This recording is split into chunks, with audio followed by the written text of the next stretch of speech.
అందరికీ నమస్కారం. నేను ఇప్పుడు ఈ వీడియోలో ఏం చూపించబోతున్నానో గెస్ చేయండి. ఈ వీడియో ఎండింగ్ లోపు కామెంట్లో చెప్పండి.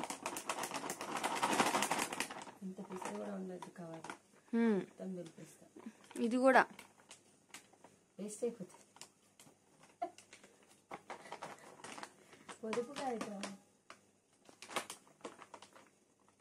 చాలే అమ్మా, వేస్ట్ అవ్వకూడదు. మా పాప వచ్చిందండి, గులాబ్ జామ్ చేస్తున్నాను. చూస్తే అర్థమైపోతుంది కదా. తింటే బూరెలు గారెలు తినాలంటారు. నేను చేసేలాగా చేస్తే తింటే గులాబ్ జామ్ తినాలి అంటారు అనమాట. నేను పిండిని కలిపేటప్పుడు అంటే సరిపడినంత క్వాంటిటీ తీసుకొని కలపాలి. అయితే వాటర్ ఎక్కువైంది అనుకోండి, ఆయిల్ ఎక్కువ పీల్చేస్తే, తక్కువైతే డ్రై అయిపోతుంది. పిండిని చాలా చక్కగా మెత్తగా ఇలా మెదుపుతూ ఉంటే స్మూత్గా వస్తాయి అన్నమాట. అంటే యాక్చువల్గా కొంతమంది దాన్ని ఇట్లా కలపాలి, పైపైన కలపాలంటారు.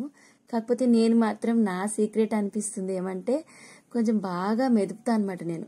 అందుకే అంత మెత్తగా వస్తాయేమో అని నేను అనుకుంటా.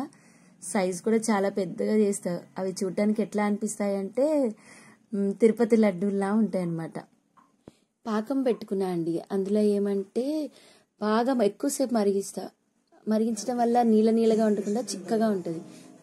మళ్ళీ అది గులాబ్ జామ్ చేస్తున్నప్పుడు టీవీ చూసుకుంటూ, మా పాప ఏమో సినిమా పెట్టింది, ఎంజాయ్ చేసుకుంటూ చేయాలమ్మా పని అని సినిమా చూసుకుంటూ చిన్నగా ఉండలు చేసుకుంటూ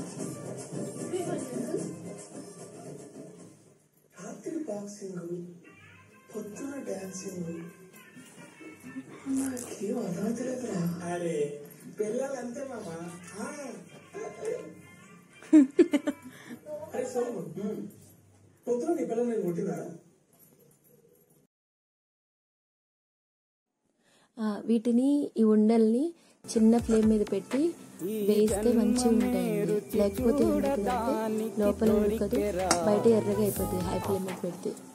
మా పాపకైతే వీటిని ఐస్ క్రీమ్ తో పాటు తినడమే ఇష్టం, వెనిలా ఐస్ క్రీమ్. లేకపోతే అసలు గులాబ్ జామ్ మళ్ళీ ముట్టదు. అట్లా అన్నమాట. చూడండి మా ఇంట్లో గులాబ్ జామ్ ఎంత బాగున్నాయో. యాడ్లో ఇస్తారు కదా, అట్లా ఉన్నాయి, ఎర్రగా పెద్ద సైజులో. అందరికీ నచ్చుతున్నాయండి.